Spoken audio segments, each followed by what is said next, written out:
So one of the examples we've been asked to give is how we took a global tech brand or tech service and developed a localized strategy for that brand. And I think probably, even though it is them, Uber is the best result or best case study here. Yeah, I mean, that was a case of a global brand that had actually been in South Africa for a couple of years, right? And I think they realized they'd hit a ceiling because lots of people had downloaded the app and a couple of, there were people using it, but I didn't think they had the kind of penetration they wanted. So everybody knew that you took Uber if you'd had one too many drinks, on a night out. But people weren't really aware of the other use cases, so, and people, obviously, South Africans love their cars and like to use them. So we had to try and tell them about the other use cases for Uber. And that thing you said there about South Africans love their cars, that was the main difference for Uber here versus New York or London, because when they arrived there, they had to take on the public transport system, whereas here, it's trying to somehow break that bond that we as South Africans have with our cars. And most of the target market who've got smartphones and can use the app probably already have a car. Yeah.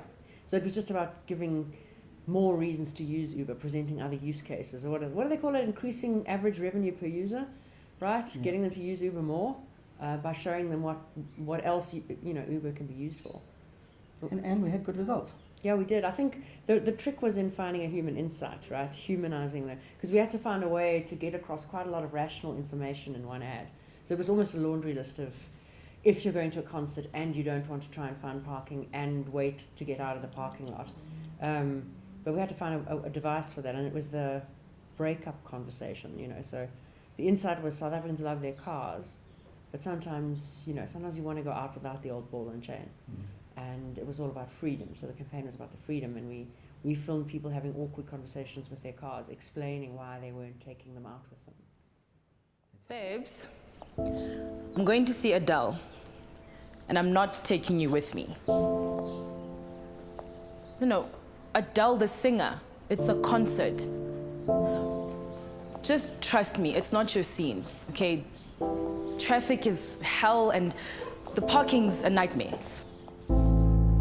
Because I've been to concerts before with other cars. You do know I've been with other cars before, right?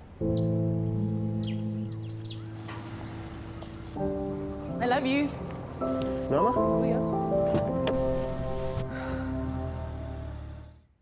We had to think of a campaign that has where we've done a fully integrated campaign for a client. And I know we've done lots of those, but probably the one we enjoyed doing the most was the Virgin Money Insurance one. Yeah, so I mean, there you're selling car insurance, and they wanted to fully integrate it through the line campaign, concentrating on digital as well. But we wanted to tell a story. So Virgin Money promises to put you in charge. So we looked at that and we thought, well, what's the emotional core of that? And the thing with insurance is that it's unpredictable. So there's so much that you just don't know. You don't know what your premium really covers. You don't really know what your excess is going to be. You've got no way of knowing when you get into your car what kind of idiot is going to be out there. So there's so much in life that's not controllable. Virgin Money, the advantage of Virgin Money is it puts you in charge. So to bring this to life, we created a set of characters called the Unpredictables. So the Unpredictables are that non-existent call center agent who never answers the phone. The guy in the car, that's falling apart, that drives recklessly, whose brakes are about to fail behind you. So these were characters called the Unpredictables. We created a movie trailer as if it was a film about these characters, and then we created content on each of the characters. And each character sold a different benefit. So the non-existent call center agent was there to advertise the fact that you could sign up online, get a quote and sign up online. The unpredictable other driver was all about, again, being able to know exactly what your insurance paid for. So we made the trailer. We also turned it into cinema, and then we adapted all the material for different online formats. So it wasn't just putting the TV ad online. We made tailored YouTube pre-rolls. So we shot specific YouTube pre-rolls. We made Instagram films. We had shot the format 16:9, but we changed that to vertical screen for things like mobile, for Facebook Canvas ads. So we really took all that material, we took the story and we created mini stories that were perfectly adapted to each medium. Darren is a driver that shares the road with you. He believes that the way to a woman's heart is through the rev of your engine, and that every traffic light is a starting line. Don't let Darren affect your cashback or premiums.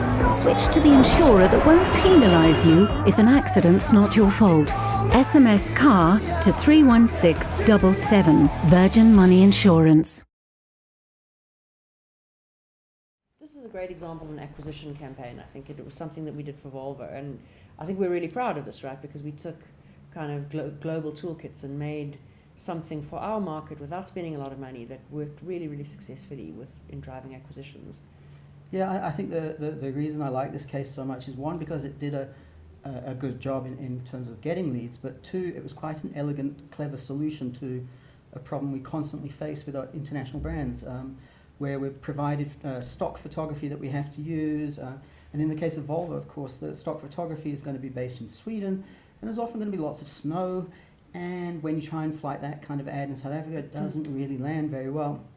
But in this case, our promotion was about a interest rate of minus 4%, or 4% off your interest rate. And given the pictures that we've been given of the XC90 driving through snow, it made perfect sense to just talk about being -4 all the time. And for once, the global brand and the material they provided has actually worked in our favor. It generated thousands of leads and sales. At the start of 2017, Volvo's average number of monthly leads dropped below the KPI of 375. To increase leads, Volvo moved all media in-house to be handled by its agency. The results were immediate. Leads doubled from March to April, and in May and June exceeded KPI by 170%. Then we took it up a notch. In June, we launched a compelling integrated retail campaign for the Volvo XC60.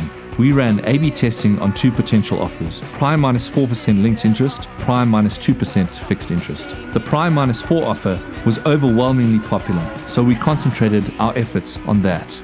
The majority of our budget went behind lead ads with the call to action, apply now. We focused on the retail offer and remarketing, turning off all other social ads. Storytelling made this more than just a product push. Volvo's global assets show the Volvo XC60 in snow. Normally, the assets are adapted to show Volvos in a sunnier, more South African light. But this time, we embraced the cold and built our campaign around icy temperatures. This strategy differentiated us from our competitors, who never show snow or ice. It reinforced Volvo's proud Swedish heritage and brought home the message that Volvos perform in all weather conditions. We ran a week-long radio campaign on both 947 and Hot FM. We froze a Volvo XC60 key in a block of ice.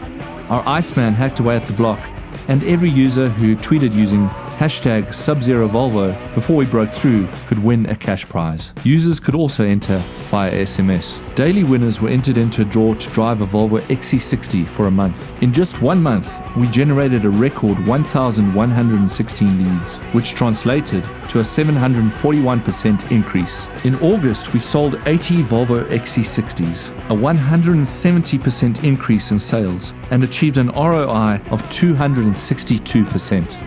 -4 has never felt so good.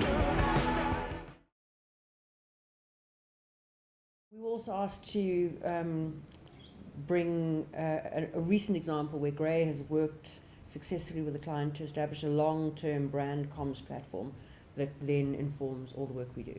I think we all agree Cellini is the right one here. Yeah, what Cellini did is remarkable, really, when you consider that it started off when we got the account. It was a suitcase manufacturer working out of an industrial park in Benoni or Boksburg, and through a clear brand strategy to reposition it and upping the design and the art direction and the production values of everything, we've now got a brand that is at home and inherits and is being sold as if it's an international brand. Meanwhile, the 10 South Africans who worked on it, we all know the secret of where the brand really came from and its real roots. But the case study is a great example of how we can reposition something, even from being at the bottom end of the market right up to the luxury level.